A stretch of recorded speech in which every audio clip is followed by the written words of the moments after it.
Welcome back, guys. My name is Patrick, aka Chief Pat, and today, bringing you guys a brand new video. Now today, I wanted to do a video talking about clan war tournaments because it's a pretty hot topic inside of the community. A lot of questions have been raised about it, and seeing as I've actually been at most of the events Supercell has held while they're testing out some of these new formats, I wanted to give you guys my own opinion on the matter because there's some stuff that I agree with that's being said, as well as some other questions I want to bring up to even say, how is this ever going to work with the current clan war system that we have? But first of all, let me remind you guys that all my opinions are of my own, even though I was on a Supercell broadcast and commentating these events. These are all me. Nothing that I'm saying reflects the ideas of Supercell or the Clash team. So now that I have that out of the way, let's go ahead and first of all talk about the three tournaments that we've had so far. So we had Nordic Clash, which was the ever first clan war tournament held by Supercell using that private tournament server. I know people may have set up tournaments in the past with the current system, which was probably a big pain, seeing as it takes 2 days to complete a single war. But anyways, Nordic Clash was the first one where Sweden was the winners.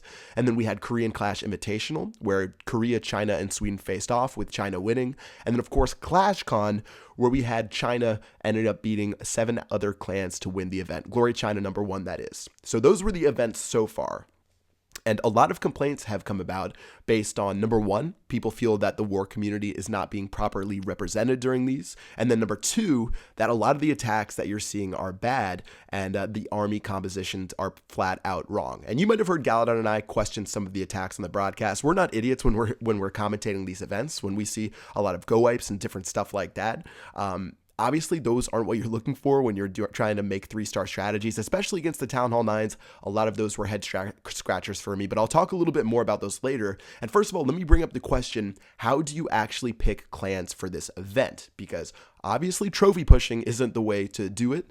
You don't want to pick a clan based on trophies because trophies and clan war have absolutely zero implications whatsoever, seeing as they're completely different spectrums of the game. I'll tackle trophy pushing later because I think trophy pushing is probably even more broken than the current tournament system. But still, let's just keep on pace. And how do you pick clans for this event? Because first of all, there's no ranking system or accurate way to determine who are the best clans in the game. If you think about certain statistics that you might want to use, let's say win-loss, we're going to pick the people who have won the most wars this year and have the best percentage record. Well, unfortunately, I think that's sort of fudgeable if you just match up against your sister clans. I know people have set up wars with each other before. We've set up wars with our feeder clan in the past. Let's just say you keep matching up against people and keep losing against those people. So let's say you match up against like your feeder clan, just keep throwing wars and adding to your winning percentage. It's pretty obvious that you're able to fudge those stats as well as other stats inside of clan wars. I don't know if you're going to find a way statistically to make this work out besides having some sort of, I don't know. It would have to be a different sort of system than they have right now. Just currently, there isn't a way to determine who are the best clans inside of the game. It just doesn't exist right now. And if there was, how do you determine which clans are fair play and who aren't?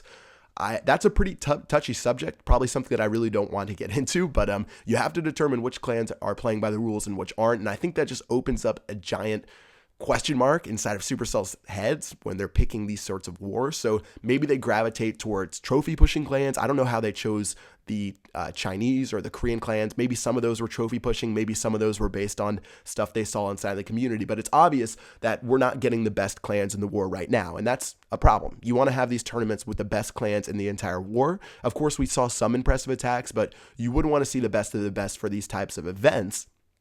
And that goes to another thing. For these clans, the current clan war format is 24 hours of preparation followed by 24 hours of battle. Now, for these events, if you guys don't know, the clans actually see the bases they are going to attack 20 minutes before the war starts. And as far as I know, for the fair play clans who play by the rules, usually they take a look at the base and they map it out. They see exactly how they're going to path their troops, whether it's mapping out the defenses, mapping out the buildings on the outside to make sure their super queen goes right, making sure that they're going to drop their giant on this specific tile and it's going to be able to tank this while their other troops are doing something else. Usually it's a lot more preparation that goes into these types of attacks. I've seen videos that many war clashers have done. It seems like it's like that.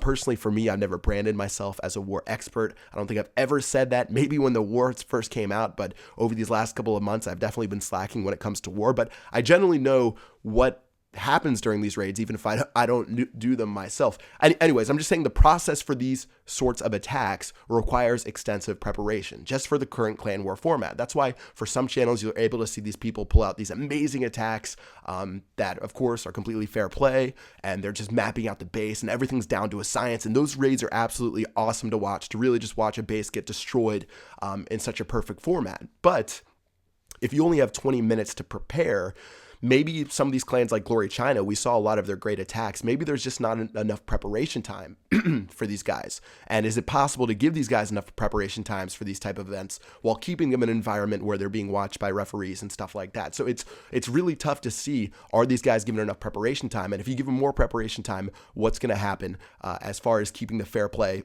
intact? So yeah, that's it as far as picking clans, as well as some of that other stuff. Also for the army compositions, maybe some people, they saw certain bases, they didn't have enough time to plan, and they just decided to bring out the Go. I don't know why a lot of those honestly, I can't even make anything for that. Using Go Wipe as like a Town Hall 9 against another Town Hall 9, it was pretty confusing to me.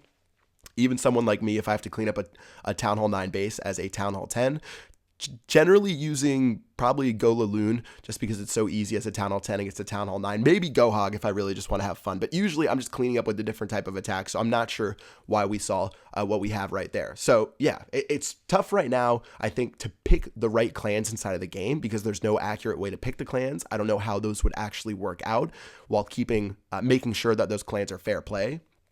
And it's also a question, is this format going to work out with only having 20 minutes of preparation? Those are just the questions that I have right now. And is it ever going to, it brings up another question. Are clan wars ever going to work for this type of format? I don't see it inside of my head right now.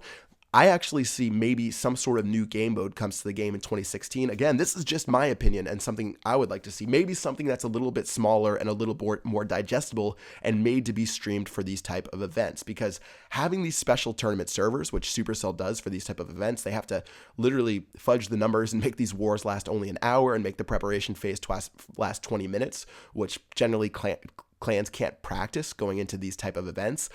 It just brings up a lot of questions as to is this ever going to work out, or if they can just go ahead and do something else, like bringing in a new arena type mode, maybe some sort of 4v4, 5v5 type clan war thing that people can do. I just don't know right now. I don't see a perfect solution. And yeah, those are sort of just my thoughts on the event.